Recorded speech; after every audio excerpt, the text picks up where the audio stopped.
Hi அனைவருக்கும் sweet வணக்கம். கொஞ்சம் நாளாகவே இந்த ஸ்ட்ரீட் டாக்ஸ் மேலே ஒரு பயங்கரமான பிரச்சனை போயிட்டுருக்குது. அதுக்கு ஏற்ற மாதிரி பலவித விவாதங்களும் போயிட்டுருக்கு இல்லையா? ஸோ இன்றைக்கி என்ன பார்க்க போகிறோம் அப்படின்னு பார்த்தீங்கன்னா, அப்படி ஒரு வேளை இந்த ஸ்ட்ரீட் டாக்ஸை முற்றிலுமாக எவாக்குவேட் பண்ணிட்டால், அதாவது தெருக்கள்லேருந்து வேறொரு இடத்துக்கோ அல்லது வேறு விதமாக இந்த இடத்த விட்டு அனுப்பிச்சிட்டாலோ அதனால நமக்கு என்னெல்லாம் பிரச்சனை வரும் அப்படின்றதான் பார்க்க போகிறோம். ஒரு பின் குறிப்பு, இந்த வீடியோ போடுறதால நீ ஸ்ட்ரீட் டாக்ஸுக்கு சப்போர்ட் பண்ணுறியாடா அப்படின்லாம் கேட்காதீங்க.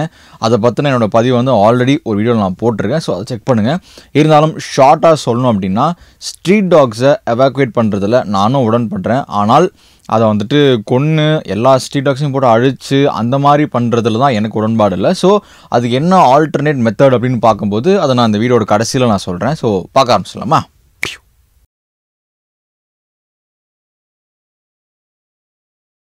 ஃபர்ஸ்ட் விஷயம், நிறையா நான் இந்த ரிசர்ச்சஸ்ஸு ப்ளஸ் சில வீடியோஸ்லாம் யூடியூப்பில் பார்த்துக்கிட்டு இருந்தேன். ஸோ எல்லாருமே காமனாக ஒரு விஷயம் என்ன டேர்ம் பண்ணுறாங்கன்னா, இந்தியா மாதிரி ஹைலி டென்ஸ்லி அப்புறம் ரொம்ப நிறையா க்ரௌடடான பீப்புள் இருக்கிறாங்க. ரொம்ப நெருக்கமாக நிறையா டைவர்சிட்டிஸ் ஆஃப் ஃபாரஸ்ட் இருக்குது. நிறையா விதமான ஆட்கள் கொஞ்சம் கொஞ்சம் தூரத்துலேயே வேறு மாதிரிலாம் இருப்பாங்க. இப்போ சென்னையில் ஒரு மாதிரி ஆட்கள் இருப்பாங்க, ஈரோட்டில் வேறு மாதிரி இருப்பாங்க. ஸோ அந்த மாதிரி நிறையா டைவர்சிஃபைடு கண்ட்ரி அப்படின்றதுனால, ஒரு வேளை நீங்கள் இந்த ஸ்ட்ரீட் டாக்ஸை எவாக்குவேட் பண்ணுறீங்க, அதாவது இங்கேருந்து இன்னொரு இடத்துக்கு கொண்டு போய் விடுறீங்க. சே ஃபார் எக்ஸாம்பிள் ஒரு காட்டில் கொண்டு போய் விடுறீங்கன்னு வச்சுப்போமே, ஒரு எக்ஸாம்பிள் நான் சொல்கிறேன். அப்படி இருக்கும்போது இங்கேருந்து அங்கே போகுது இல்லைங்களா? அப்படி போகும்போது அங்கே இருக்கிற டைவர்சிட்டியா அல்லது அங்கே இருக்கிற என்விரான்மெண்ட்டை இந்த டாக்ஸ் அஃபெக்ட் பண்ணுறதுக்கான சாத்தியக்கூறுகள் நிறையாவே இருக்குது அப்படின்னு சொல்கிறாங்க. அதனால் என்னப்பா, நம்ம நல்லா இருந்தால் போதும், இங்கேருந்து அதை அனுப்பிச்சிட்டா போதும் அப்படின்னு நினச்சோம் அப்படின்னா, எப்போவுமே ஒரு விஷயத்தை நம்ம மைண்டில் வச்சுக்கணும். ஒரு விஷயத்தை இயற்கையாக இருக்கிற ஒரு விஷயத்தை நம்ம மாற்றுறோம் அப்படின்னா, அதாவது நேச்சுரலாக வர்றது ஓகே, ஆனால் சடனாக ஒரு மாற்றம் வருது அப்படின்னா அதுக்குண்டான பின் விளைவுகளையும் நம்ம ஏற்றுக்க வேண்டி வரும் அப்படின்றத அவங்களோட கருத்தாக சொல்கிறாங்க. ஸோ அது மட்டும் இல்லாமல் இப்போது இங்கேருந்து இன்னொரு இடத்துக்கு கொண்டு போய் விடுறோம் பார்த்தீங்களா? ஸோ அந்த இடத்துல இருக்கிற அந்த இடத்துல ஆர்கானிக்காக இருக்கிற சில விலங்குகளாக இருக்கலாம், அல்லது மனிதர்களாக இருக்கலாம், அல்லது அங்கே இருக்கிற ஒரு சுற்றுச்சூழலாக இருக்கலாம். இதுங்களை மாசாக அங்கே போய் விடுறதுனால அங்கே சில பாதிப்புகள் வரும் அப்படின்னு சொல்கிறாங்க. இதெல்லாம் ரொம்ப ஒரு லார்ஜர் ஸ்கேலில் ஒரு இந்த ஆராய்ச்சியாளர்கள்லாம் சொல்லுவாங்க இல்லைங்களா? ஸோ அந்த ஸ்கேலில் பார்த்தா. ஸோ நான் அடுத்த பாயிண்ட் நான் கொஞ்சம் ஜெனரலாக எல்லாருக்குமே டக்குன்னு மைண்டில் வர பாயிண்ட்டாக நான் சொல்கிறேனே. இதுக்கும் ஒரு எக்ஸாம்பிள் சொல்கிறாங்க. வருடம் பார்த்திங்கன்னா கிட்டத்தட்ட 1994 சூரத்தில் இந்த மாதிரி அங்கே இருக்கிற அந்த ஸ்ட்ரீட் டாக்ஸ் எல்லாம் எவாக்குவேட் பண்ணியிருக்கிறாங்க. மொத்தமாக 0 ஸ்ட்ரீட் டாக்ன்ற அளவுக்கு கொண்டு வந்திருக்கிறாங்க. சூப்பரா, மகிழ்ச்சி. அப்படி கொண்டு வந்ததுக்கப்புறம் அங்கே என்ன பிரச்சனை அதிகமாச்சுன்னு கேட்டிங்கன்னா, பூனைகளோட தொந்தரவும் குறிப்பாக எலிகளோட தொந்தரவும் ரொம்பவே ஜாஸ்தியாக இருக்குது. கிட்டத்தட்ட அந்த பிளேக் நோயின்னு சொல்லுவாங்க இல்லையா, அது ரொம்ப அதிகமாகவே நிறைய பேருக்கு பரவும் ஆரம்பிச்சிருக்குது. மிகப்பெரிய ஒரு பிரச்சனையாகவும் இது லேட்டர் ஆன் மாறி இருக்குது. ஸோ இப்போ அந்த ஃபுட் செயின் நம்ம படிச்சிருப்போம் இல்லைங்களா? நாய் எதை சாப்பிடும், அது இதை சாப்பிடும். அப்படிங்கும்போது ஃபுட் செயினில் ஒரு விஷயத்தை உருவிட்டோம் அப்படின்னா அதனால் ஏற்படக்கூடிய பாதிப்புகள் தான் 1994 சூரத்தில் ஏற்பட்டதுன்னு சொல்லப்படுது. இது செகண்ட் பாயிண்ட்டு. அண்ட் மூணாவது ஒரு பாயிண்ட்டு, நம்ம ஜென்ரலாகவே சென்னை மாதிரியான ஒரு பெருநகரத்தில் அந்த குப்பையெல்லாம் க்ளீன் பண்ணுறதுக்கு வண்டிகள் ப்ராப்பராக வரும், டைமுக்கு வருவாங்க, அதெல்லாம் ப்ராப்பராக க்ளீன் பண்ணுவாங்க. இட்ஸ் ஃபைன், ஓகே தான். ஆனால் இன்னும் வேறு சில இடங்களில் ஒரு செமி அர்பன் ஒரு ரூரல் ஏரியாஸ்லாம் பார்த்திங்கன்னா குப்பைகளை ரோட்டில் போடுவாங்க. அது ஒரு சில நாள் வண்டிகள் வரும், ஒரு சில நாள் வராது. வந்தாலுமே அப்படியே சென்னையில் க்ளீன் பண்ணுற மாதிரி ப்ராப்பராக எல்லாத்தையும் அடுக்கி க்ளீன் பண்ணுவாங்கன்னா அந்தளவுக்கு எனக்கு தெரிஞ்சு இல்லை தான்.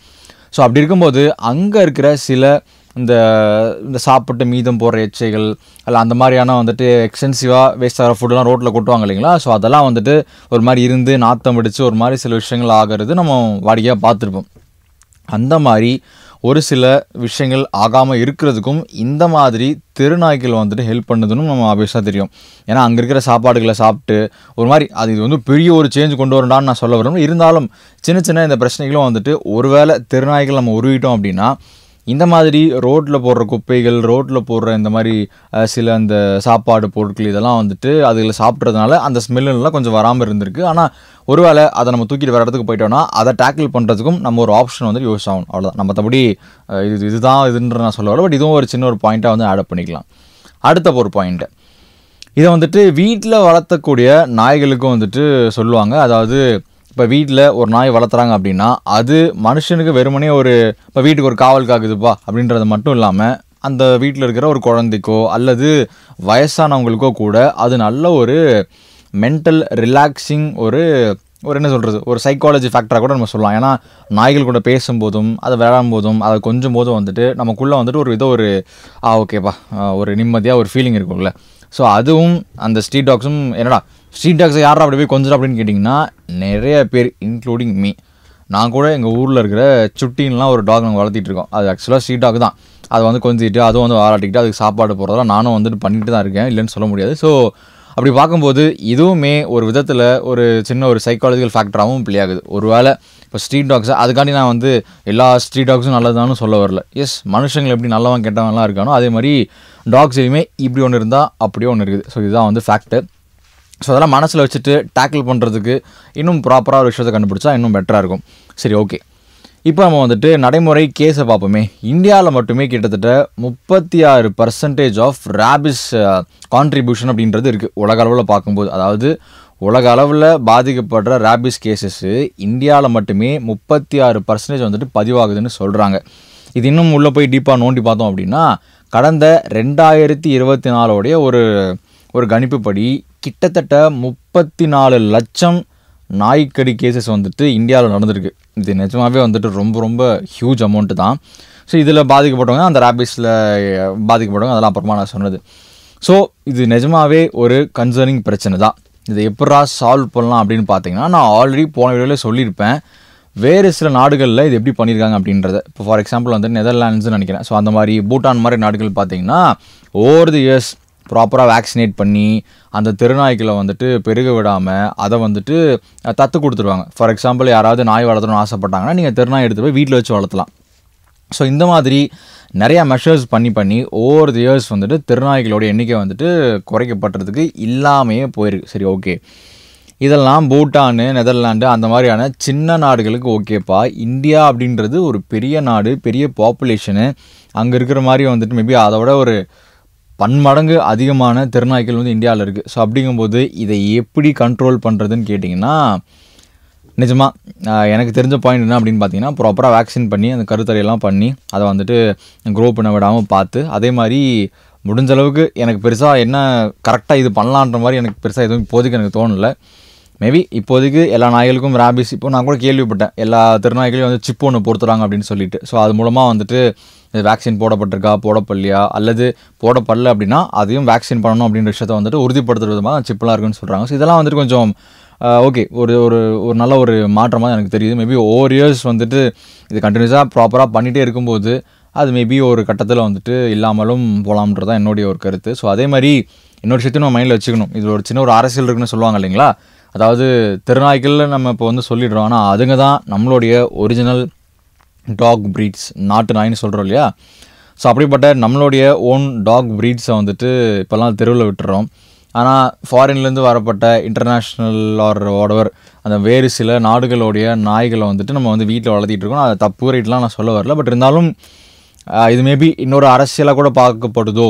அதாவது நம்மளுடைய ஆல்ரெடி நம்ம கொம்பை, கன்னி அந்த மாதிரி நிறையா அந்த மாதிரி நிறையா சொல்லுவோம் இல்லைங்களா. அது எல்லாமே வந்துட்டு கிட்டத்தட்ட அழிஞ்சிட்டு வருதுன்னே சொல்லலாம். ராஜபாளையம் அதெல்லாம் வந்துட்டு இப்போ யார் விரும்புகிறா, எல்லாரும் வந்து ஜெர்மன் ஷெப்பர்டு, லேப்ரடார் அந்த மாதிரி தான் வந்து விரும்பிகிட்டு இருக்கோம், ஹஸ்கி வாடவர்.